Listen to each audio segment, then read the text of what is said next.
Hey everybody, this is Tracy here with another edition of A View from Tracy's Point, and today we are here to talk stimulus money. So it looks like our elected leaders have finally come together and come up with a stimulus plan that they all can agree on.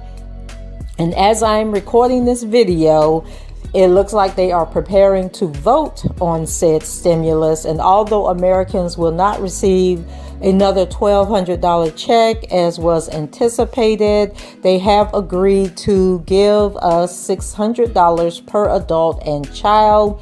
And I've been doing some research trying to find out if they are also going to include people that were left out of the last check. And so, for example, I have an adult daughter that has autism, and she didn't get a check because I claim her on my taxes. And so I know that when they were trying to come up with the HEROES Act, they were putting in stipulations that every adult that qualifies would get the check. And by qualify, that is the annual income levels, that determine whether or not you get a check or not. And so what this bill entails that they're pushing through right now is that direct payment checks of up to $600 per adult and child, aid for struggling small businesses, including more than $284 billion for forgivable Paycheck Protection Program loans, and $15 billion in dedicated funding for live venues, independent movie theaters, and cultural institutions.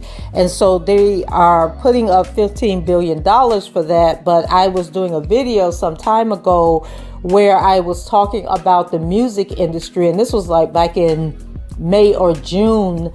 The music industry had already lost $93 billion? It was like some astronomical amount of money that they had lost, from concert revenue. And, the artists aren't getting paid because they make the bulk of their money from touring. And so the entire industry related to putting on concerts had really suffered this tremendous loss. And so they're saying they're going to put $15 billion in. And so I guess that's to help the actual concert venues, not necessarily everybody related to putting on a concert.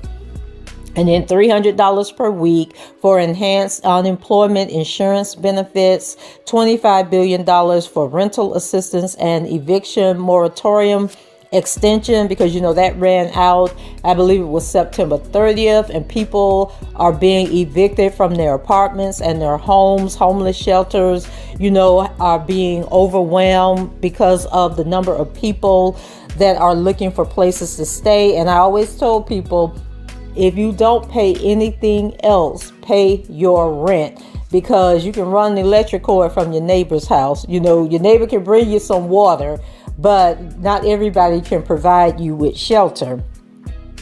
And so $82 billion for education providers like schools and colleges, including aid to help reopen classrooms safely, $10 billion to help with child care assistance, $13 billion in increased supplemental nutrition assistance program and trial nutrition benefits. And guys, SNAP is food stamps. And I get into this discussion with people on social media all the time.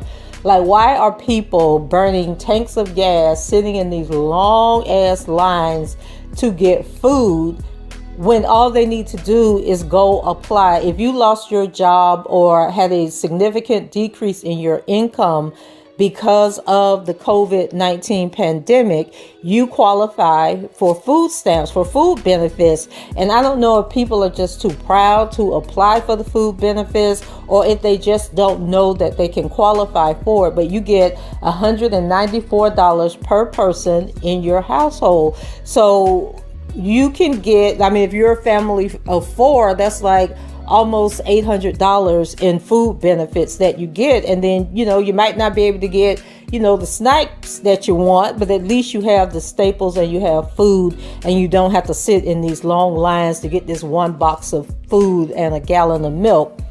And so it goes on to say $7 billion to bolster broadband access to help Americans connect remotely during the pandemic, funding totaling in the billions of dollars to support coronavirus vaccine distribution, testing, and contract tracing efforts. And I think that's supposed to be contact tracing efforts and healthcare workers. And so they can, I have nothing to say about that. And then the final one was a tax credit to support employers offering paid sick leave. And one thing that the Democrats are saying is that, this is enough to get us through, into the new year. But they're actually expecting a bigger package, similar to the CARES Act that came out earlier this year, where we got the $1,200 stimulus. They're saying that once the Biden administration take office, he is working on his own stimulus package, and so there is more aid coming along.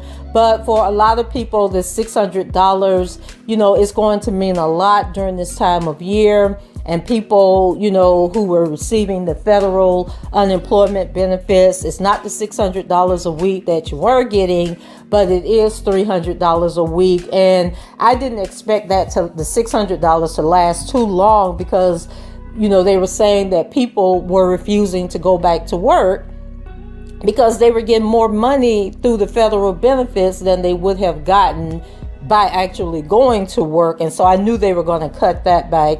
So that should start back up. And then I guess the best news of all is that Steve Mnuchin, who is head of the Treasury, says that he expects these payments to start hitting people's bank accounts as early as next week. So I guess that's Merry Christmas to you guys from the federal government. And I hope you spend the money wisely. And so that's it. Just want to bring this news to let you guys know that the check is in the mail. Go ahead, leave your comments below, rate the video, and subscribe to the channel if you haven't done so already. And until the next time, I shall talk to you guys later. Bye-bye.